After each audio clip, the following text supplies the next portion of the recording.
There's just so much stupid news today, and that is just one example of it. All the news is stupid. So you're not subscribed. This is a great time to subscribe to us because we are like a week and a half or so away from Oscar season. Next Tuesday is a live chat we're going to do in this exact spot in the world, in time, in the space-time continuum. We're going to do a live Oscar chat. We've got a link to that below. We've got a printable Oscar ballot. Bring it along with you. Come hang out with us. We're going to go through every single category. And we're going to hopefully help you win your Oscar pool. We can't guarantee that you will win, but you will at least have conversation fodder between bites of whatever movie-themed appetizers you're enjoying. There you go. That's all we'll promise. Yeah, I mean, I don't want people to come back and say, I'm the worst prognosticator, so do not take any of my ideas to the bank, believe me. I don't think you are, though. I think you know more than you say you do. I don't know. I tend to vote with like what I like as opposed to my gut of like how it's going to go. So that always leads me down the wrong path. Yes. So over the weekend leading up to the Oscars, we had the SAG Awards, the Screen Actors Guild Awards, and the PGAs, the Producers Guild Awards. Pretty much based on all of that, it looks like Everything Everywhere All at Once is going to just steamroll its way to Oscar glory. Yeah, two big love fests on the heels of the Directors Guild Awards as well. So yeah, all of that, I would say, augurs pretty well for the A24 movie that came out in March or April or something of last year. So yeah, and a bit of a surprise that Jamie Lee Curtis won supporting actress or actor in a supporting role. I'm not sure how they phrase it. It's not supporting actress. Did they go? It's not non-binary, but it's like female actor anyway. She won in a category that like Angela Bassett has been winning quite a bit and is sort of favored to win, I think, at the Academy Awards. So that was a bit of a shocker. And yet one of the many awards that Everything Everywhere won that night. They won Best Ensemble. Ke Huy Quan won, which has been pretty much universal. Michelle Yeoh won. Yeah, a rare night off for Cate Blanchett. Right. Cate Blanchett has been winning a lot for Tar, and so Michelle Yeoh won, which I think kind of throws that up in the air a bit more than maybe it might have been. It does. I mean, the actors branch is a pretty formidable one within the Academy. So, yeah, we'll see how that all plays out. Yes. And then the Producers Guild Award, they also won there.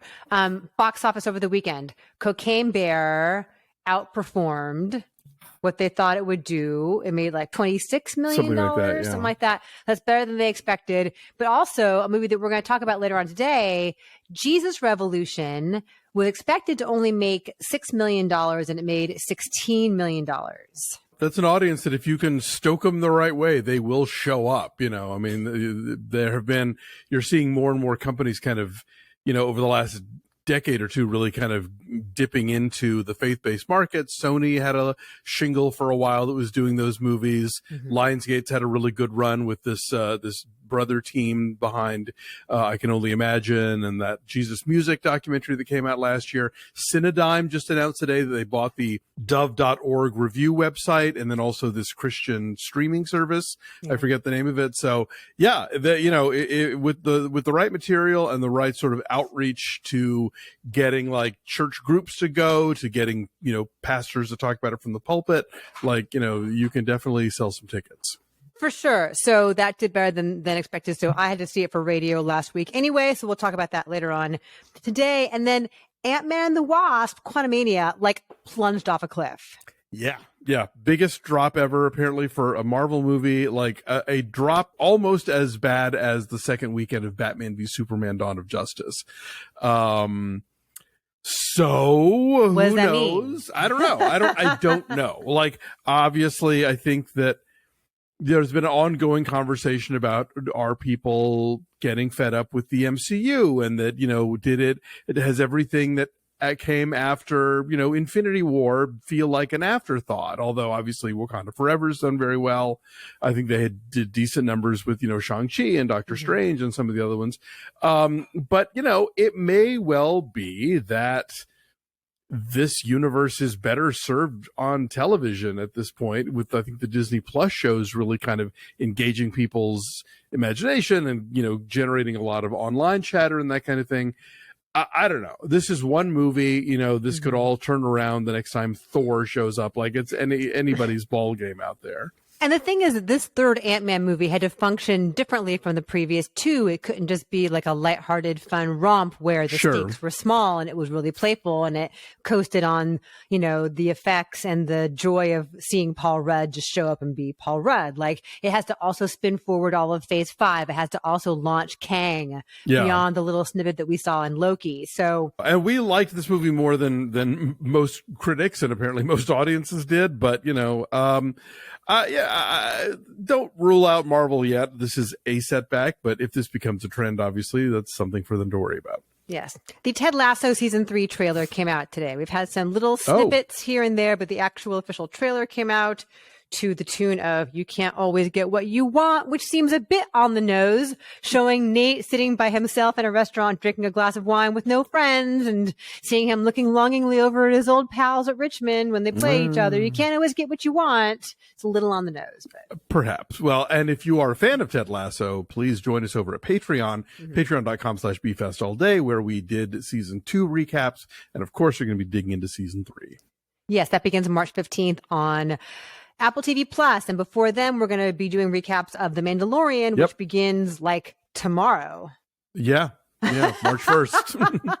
Tomorrow is March 1st. Again, like time is a flat circle. If you're a fan of Dilbert, you're not going to see him in your local newspaper probably ever again. Scott Adams has gone increasingly showing his racist streak and said some pretty horrifying things on his YouTube channel, which I don't really want to repeat. No, let's not. Let's not. But it was in response to a Rasmussen poll about... I believe there was one paper in St. Louis or something that's like sticking by him and in fact like making it more prominent or something. But yeah, for the most part, a lot of his outlets have pulled the plug, and oh well.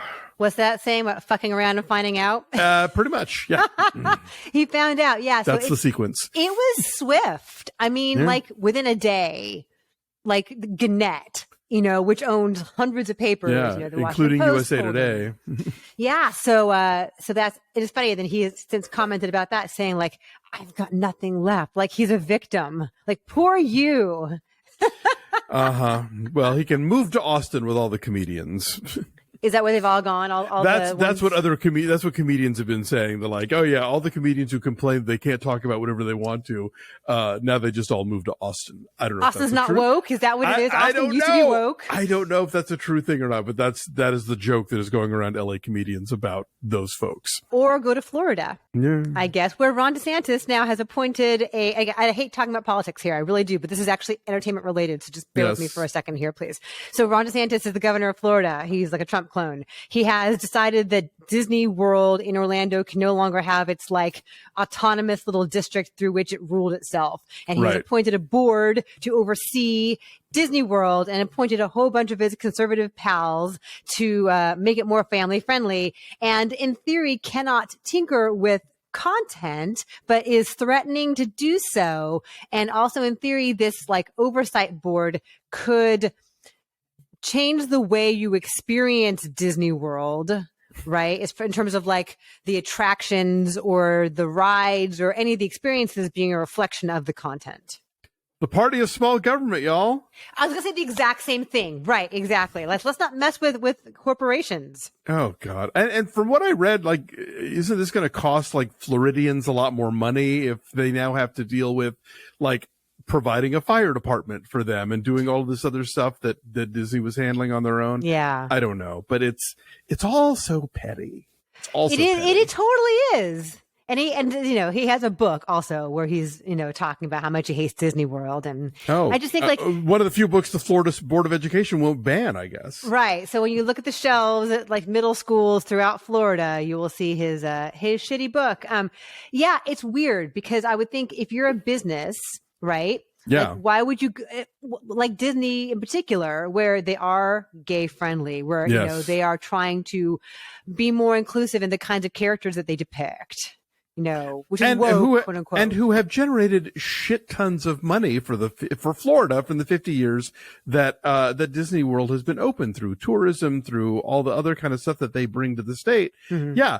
So now, like, if you are making yourself a state that any huge corporation that is, you know, trying to like exist in the 21st century in a way that is tolerant and open to, you know, the best and the brightest employees that you can find, whoever they might happen to be. You are now scratching Florida off your list of places you want to set up headquarters because a lot of the people that you want are not going to want to live there. Okay, let's stay in this lane here for one more quick second. Just bear with me. Let's talk about Woody Harrelson's monologue on Saturday Night Live. Yes. Because for a while, I don't think I realized this, that for a while he has been spewing anti-vax conspiracy theories and stuff, and saying that, like, masks don't work. I didn't know that, but he went on Saturday Night Live. You know, he has a new movie coming out, Champions, coming out this week, actually, or the next week. It's soon.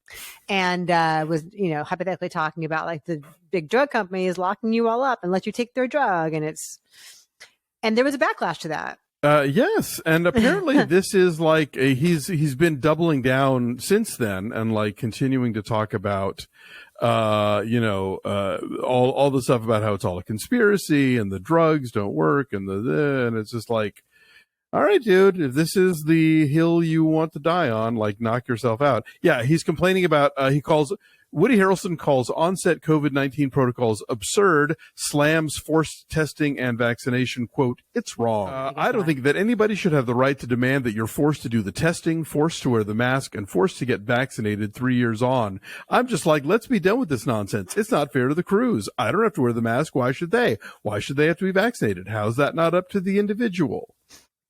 Because we all have to look out for each other. Yes. Millions of dead people have a question about this for you, Mr. Harrelson. Yes. Let's talk about Mark Wahlberg. Oh, God. I swear when you sent me that, I thought this was an Onion headline. It's real. Mark Wahlberg's 40-day challenge. We have rebranded Lent, people. This totally holy time. And he's super Catholic. He goes to Mass every single day. He went on the Today Show with his Ash Wednesday ashes on his forehead.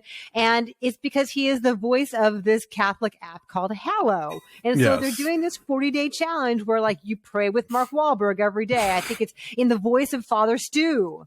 So, are they renaming Mardi Gras Maki Gras? No, but it's I'm just bizarre. Giving away the $1 million ideas here, right? Anyway, it does sound like a joke. 40-day challenge. It's just Lent, man. It's Lent. You don't have to rename it. Ay, ay, ay. You do plank every day for 40 days, and then you have a protein shake. But on Friday, the protein shake can't have anything meat related. Nope. Yeah. No. It's got to be vegan. It's very strange.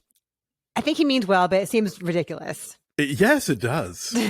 Also ridiculous. Lady Gaga. Remember her whole fiasco with her Frenchies being dog napped? The dog napping. The saga never ends. It never will. They're very valuable, the Frenchies. And so the people who, you know, accosted her dog walker and stole her French bulldogs, among the people who have since been charged is this woman who brought the dogs back. Mm-hmm. She is now suing Lady Gaga, saying that, where's my $500,000 reward that you promised for the safe return of your dogs? I brought your dogs back to you. Where's my money?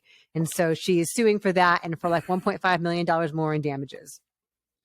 She's been charged, by the way, as an accessory to the crime. This is like